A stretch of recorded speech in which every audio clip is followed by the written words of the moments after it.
Outdoor Motocross Championship is a 12-round series with two 35-minute motos per round.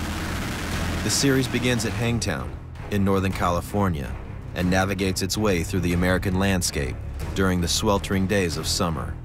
There are two classes in motocross, the 450 class and the 250 class. The outdoor series is the most difficult challenge a motocross rider will face. Preparation is essential. All out, there you go. There you go, all out, come on. I mean, if you have a recruit that's going to war, they have to go through boot camp. But what do you think happens at boot camp? Do they tell them how nice their hair is and how nice their teeth are and to have really good manners when... No, they don't. They tell them how to survive. Come on, 15 left, let's go. Faster. A champion is built, not born. They break them down, they make them strong, they make them tough, and they make them ready to fight for their life. That's what racing is. Racing is beating the other guy. His results aren't good enough for anybody unless he's winning.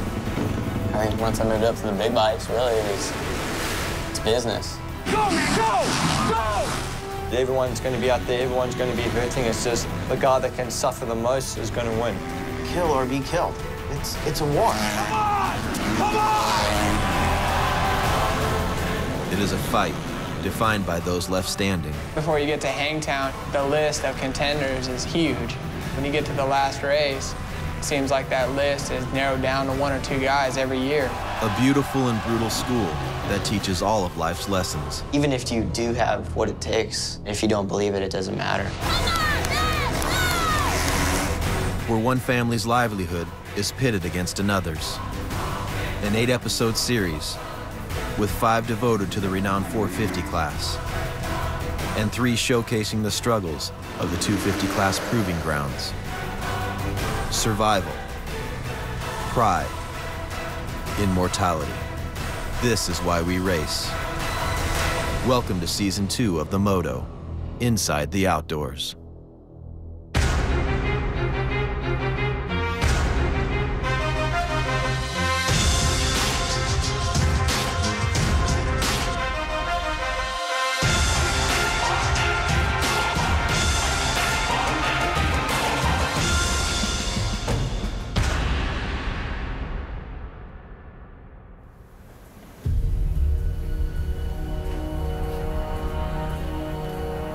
So what'd you think about the show last year?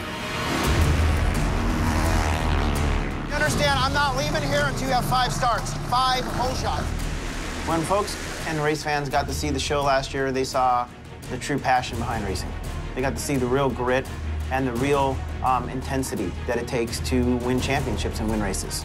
It's basic. You want to be soft or you want to be tough. It's simple. Right now, you're being soft. I felt like last year, 2009 season, we were really focused on winning the championship, doing whatever it took, you know.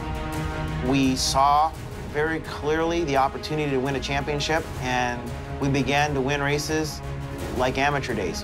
And when Mike Alessi was going to start winning races, I think he was going to win them all that year. Won 4 motos in a row at Hangtown in Texas, and then unfortunately broke my knee. You guys were there filming it all, coming back from the knee injury, which was big.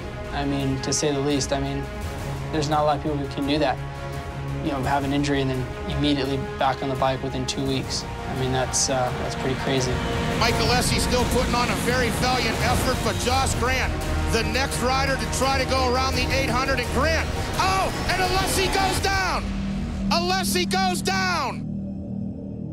When Josh Grant collided with Mike Alessi at Colorado, Mike's previously injured kneecap would be rebroken. His desperate attempt to stay in the championship hunt came to a gut-wrenching conclusion. Watching Colorado was heartbreaking because I lived it. I actually, when it came on, I kind of had to force myself to watch it. Josh Grant took him out. Did he? Yeah. He got hit wide open is what I saw. Parts of it were funny, you know, with how you see emotions raised. The universe will get him back for that. Mark my words, in 2 races, he'll get it. But then at the same time, watching what Mike went through, him doing everything he can to try to get back, that stuff, I mean, gives me goosebumps because I was there. I lived through it with him. And then when you see what happened at Colorado, it's just like your heart just breaks all over again. In the past, I think that the problem has been is that I was racing more than Mike Alessi was racing. He saw himself and was like, wow, am I really, like, am I that crazy? Am I really like that? And you kind of have to be like, you know, you kind of are. If it's going that way, go like this and make it go that way. I was the racer, and I was talking to the factories and the mechanics as if I was riding the bike. You know what I'm saying? And I think that just got a little out of control. Come on.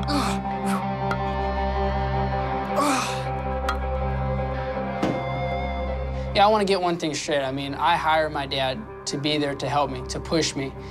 And I think a lot of people misunderstand that. They see him as a mean guy or a bully or someone that's pushing me around and forcing me to do this, but it's not that. It's that he's there to make sure I stay on track. And, you know, he's the best at what he does, and I wouldn't trust anybody else to do it any better. Coming up next. When you think about 2009, you know, winning the outdoor title and having to work really hard at it, and I had to learn to ride outdoors again. Oh my God! Oh my, that was what a crash!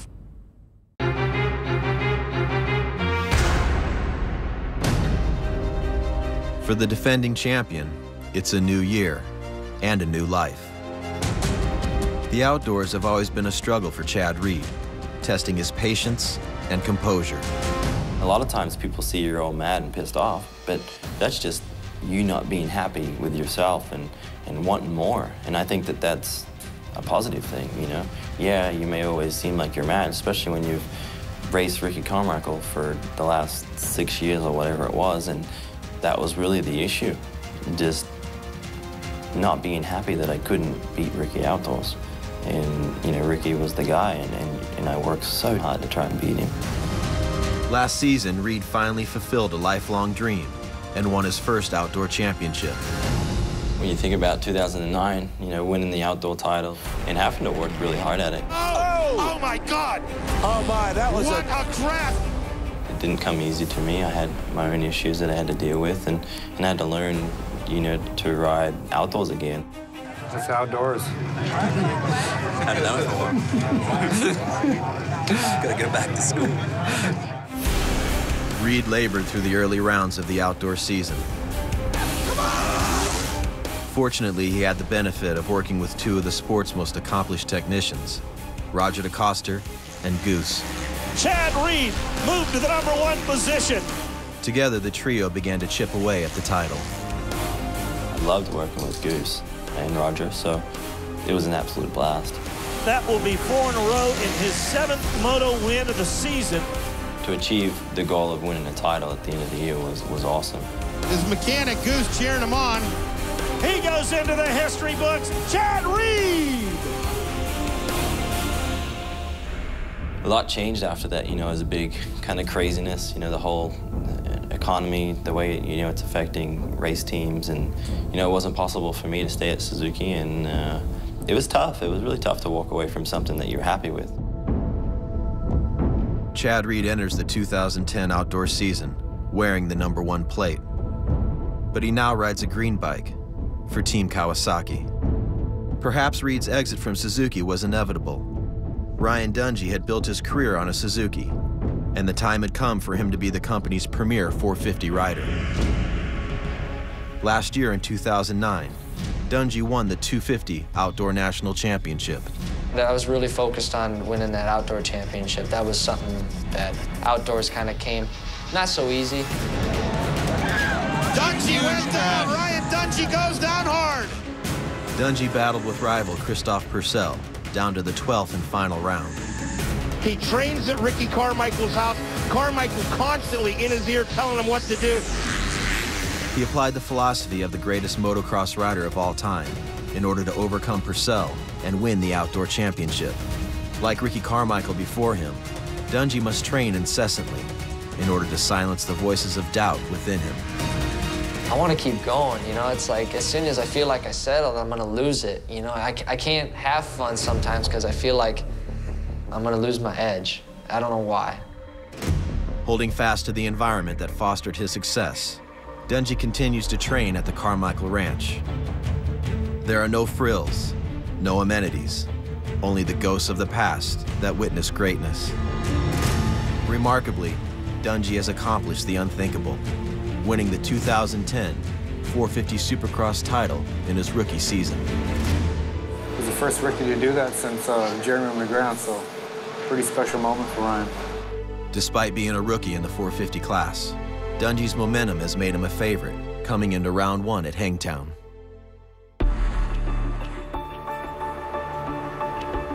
The European-based company KTM has been an underdog in American racing for years. They have sought to bring innovation to a sport dominated by the big 4 Japanese brands. Hoping to bring change into their own program, the Alessis have left the Suzuki powerhouse and now ride orange. We're making adjustments. We're looking at things that we've done over the past. I mean, let's be honest, we DNF'd both seasons, outdoor and Suzuki, you know, and why'd that happen? Every other rider in the 450 class will line up at Hangtown with a 450cc engine. But the Alessis will debut KTM's smaller 350cc engine, a concept that seems insane to most. Everybody's asking you, oh, why are you racing the 350? That seems silly. Why are you gonna go race the 450s with a 350? Why wouldn't you at least make yourself on even ground? See, the deal with the new bike is we're riding a 350cc bike, which is 100 cc's less than anybody else is racing in the 450 class. The bike is quite a bit safer to ride than a 450. The benefit of being at every race and every moto is way more important than being a star for 2 races or 3 races and then being out with an injury.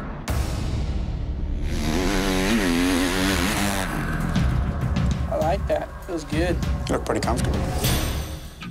2 season-ending injuries in 2008 and 2009 have influenced the Alessis' decision to ride the 350. If the 350 can keep Mike out of harm's way, it'll be well worth the forfeit in power. Motocross is a sport of attrition. Staying injury-free is paramount.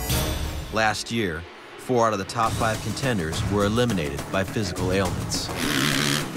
Feels like every time I go out, I'm getting a little better, a little better. Yeah, but I felt like I was riding good, too. yeah, it looked like you were in your rhythms. Yeah, it's exciting. I can't wait. Like, there's so much hype and so much build-up towards the 350 and Mark coming back to KTM. For me, it's exciting. I just can't wait to race. Coming up next. A lot of people are focusing in on Alessi as Alessi tries to do what many people say couldn't be done.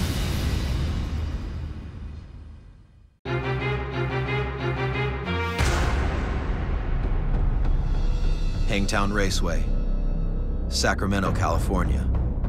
It's round 1, and everyone wants the attention of the newly crowned Supercross champ. Dungey's calm demeanor hides the fact that 2 weeks of sponsorship obligations have left him unprepared for the outdoors. It's acceptable unless he wants to make a change, but I don't know if he wants to change something he hasn't ridden, you know? In an even more chaotic situation is Chad Reed. Reed became a father and lost his best friend to a motocross accident in the week preceding Hangtown. Elliot just had the baby, you know, had just become a dad. 2 days later, one of my best friends passes away. I didn't personally really know where my head was at. As far as him having a baby now, doesn't make it more nerve-wracking. I mean, sure, there's, you know, always a scary side to racing, but as long as Chad's happy to race, then we'll all be here. I'm all right.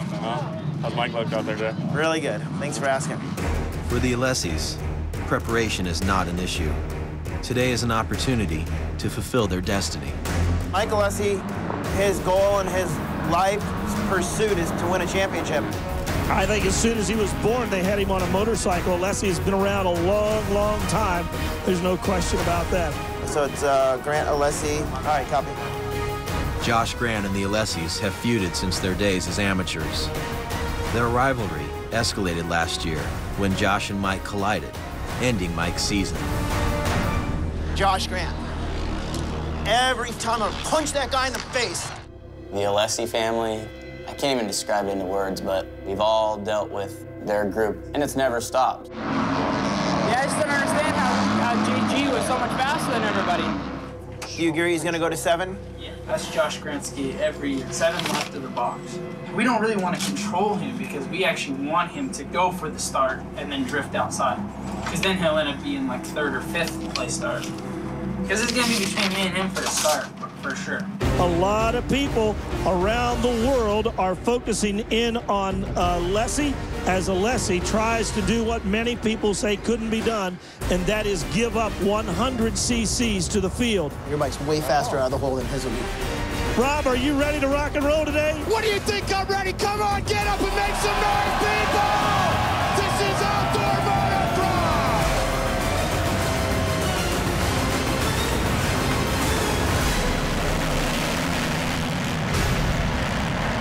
Chad Reed, rider number 1, grabs the whole shot. Davey Millsap, Roost, and Michael Alessi. There comes Josh Grant, the 101, the Taupo Tornado of Ben Conley. Ryan Dungey working on a bunch of back markers. It is Chad Reed still holding on to the number 1 rod. Josh Grant stays on Alessi. He pulls up alongside of Alessi. He tries to switch down to the inside, but Alessi trying to hold off Josh Grant. And Chad Reed is starting to inch away from this battle for 2nd, 3rd, and 4th. Josh Grant's all over the back of Mike Alessi, and they both caught Millsap. It's a 3-way battle for the number 2 spot. There is a real fight going on, and it's right in front of you. Alessi trying to bear down on the 18. Here comes the 33. Here comes Grant. They're side by side. Josh Grant's got around Alessi. Josh Grant makes the pass. And here comes Chad Reed. He is taking Moto number 1. Josh Grant, he finishes up into the number 2 position. He drops the hammer on him. Now, I know you and Mike have been rivals for a long time, and there has been a lot of talk about the KTM 350. Do you think it comes down to horsepower?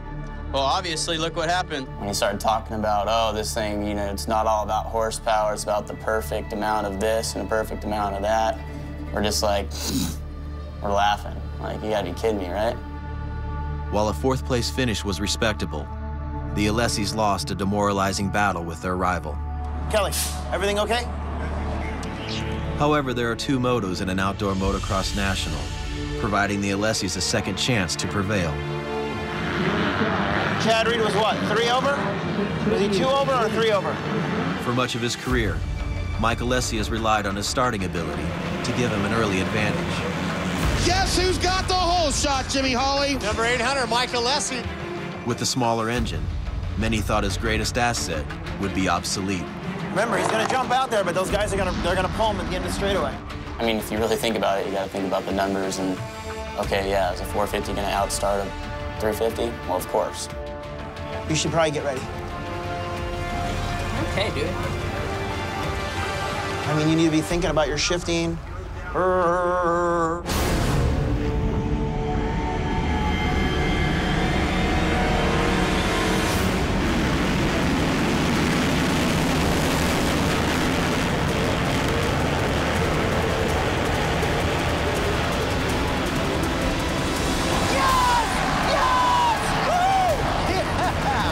So now Alessi, he has exploded off the line here.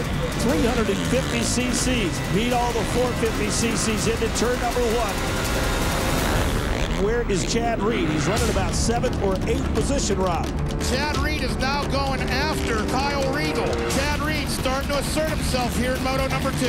He's going to have to. He's running back around the number 10 position.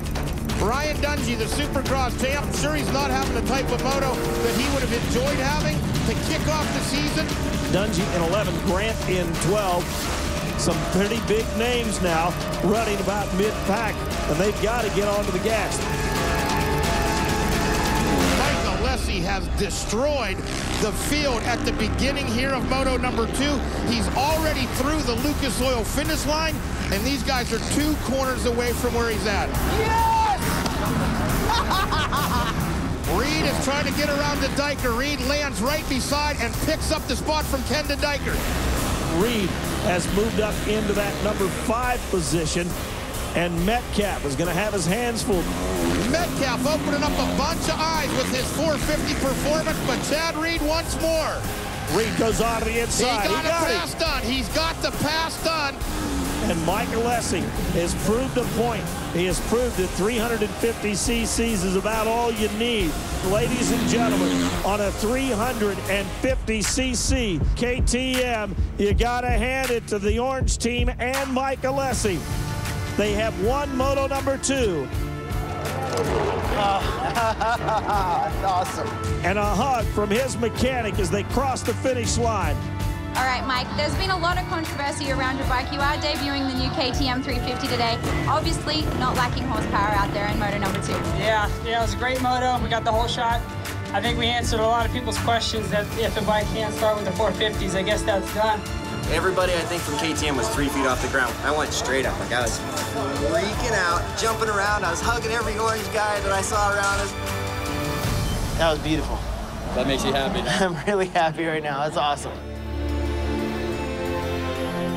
In the midst of the Alessi 350 hype, the birth of his son, and the loss of his best friend, Chad Reed proved unbreakable in his victory at Hangtown. You know, Ryan Dungey is a name we haven't said much about today, and it's unfortunate. You know, he's the defending Supercross champion. He's coming to the outdoors, and they've got some problems. I don't know if it was me, the bike, you just have an off day, you know, and I didn't blame it on anybody, and it just took from it. I said, there's 2 weeks till the next race, and I got to get my stuff together because I feel like I just thrown my whole career down the drain and everything right now. For some, Hangtown was a day to soon forget. But others will hold on to its glory, as there is no guarantee it will ever be this good again. Next time on the Moto, inside the outdoors. Veteran Andrew Short prepares for round 2 in Texas, but Andrew's fate is out of his hands. And 450 class rookie Brett Metcalf enters the scene as he tries to conquer High Point Raceway. Go get him! Step into the ring for an epic dose of full contact stupidity tonight at 10 on Ellis Mania.